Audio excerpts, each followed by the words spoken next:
نہایت حیران اور خاموش ہو گئے حضرت موسیٰ علیہ السلام جب انہوں نے کشتی والوں کا یہ جواب سنا، کیونکہ وہ کشتی بحفاظت کنارے آ لگی تھی جن کا اللہ تعالیٰ نے کہا تھا کہ وہ ڈوب جائیں گی۔ آخر وہ کیسے سلامت بچی؟ بسم اللہ الرحمن الرحیم۔ حضرت موسیٰ علیہ السلام کو اللہ تعالیٰ نے حکم دیا کہ سمندر کی طرف جاؤ، وہاں 3 کشتیاں ڈوبنے والی ہیں۔ حضرت موسیٰ علیہ السلام فوری حکم کی تعمیل کرتے ہوئے سمندر کی طرف چل دیے۔ ساحل پرسکون تھا۔ بہت دور سے ایک کشتی آتی ہوئی دکھائی دی جو آہستہ آہستہ ساحل کی طرف بڑھ رہی تھی۔ ابھی وہ کنارے سے کچھ ہی فاصلے پر تھی کہ حضرت موسیٰ علیہ السلام نے آواز دی کہ اے کشتی والوں، اللہ کا حکم آنے والا ہے، ہوشیار رہنا۔ انہوں نے جواب دیا، آپ جانتے ہیں کہ اللہ کی حکم کی کوئی نہیں ٹال سکتا، ہم تو اس کے بندے ہیں جو حکم الہی کے پابند ہیں۔ کشتی والے ابھی یہ بات کہہ ہی رہے تھے کہ اچانک ایک موج اٹھی اور کشتی ڈولنے لگی۔ سوار اپنے آپ کو بچانے کی کوشش کرنے لگے۔ اتنے میں ایک اور زبردست موج آئی اور کشتی کو اپنے ساتھ بہا کر سمندر کی تہہ میں لے گئی۔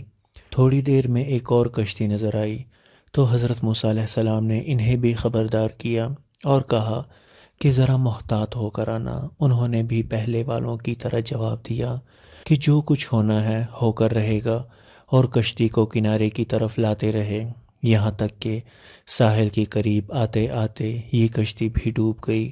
حضرت موسیٰ علیہ السلام اللہ کی حکمت کے بارے میں سوچوں میں مہو تھے کہ انہیں ایک تیسری کشتی آتی دکھائی دی۔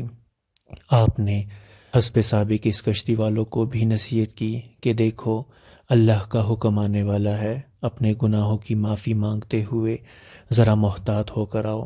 انہوں نے جواب میں کہا کہ اللہ کے نبی علیہ السلام، اس طرح آپ سچے ہیں، اس طرح اللہ کا حکم بھی اٹل ہے، اسے کوئی نہیں بدل سکتا، لیکن اللہ کی رحمت بھی تو ہے، اس کی رحمت سے کیوں مایوس ہوں؟ لہٰذا ہم اللہ کی رحمت پر بھروسہ کر کے آ رہے ہیں، اور وہ اپنی رحمت کے صدقے بھی ہمیں ضرور امن و سلامتی کے ساتھ کنارے پر پہنچا دے گا۔ کشتی والوں کا یہ جواب سن کر حضرت موسیٰ علیہ السلام خاموش ہو گئے۔ جب کشتی بحفاظت کنارے آ لگی تو اللہ کے پیغمبر سوچنے لگے کہ اللہ نے 3 کشتیاں ڈوبنے کا فرمایا تھا، 2 تو ڈوب گئیں لیکن تیسری سلامتی کے ساتھ کنارے آ لگی، یہ کیسے بچ گئی؟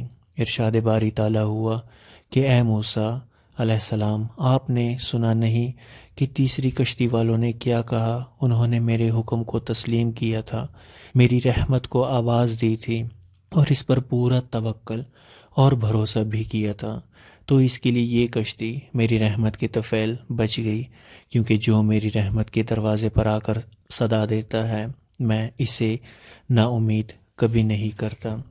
حدیث میں آتا ہے کہ اللہ تعالیٰ نے مخلوقات کو پیدا فرمایا تو عرش پر لکھ دیا، میری رحمت میرے غضب پر غالب ہے۔ اللہ اکبر۔ اللہم صلی علی سیدنا محمد وعلی آل سیدنا محمد وبارک وسلم۔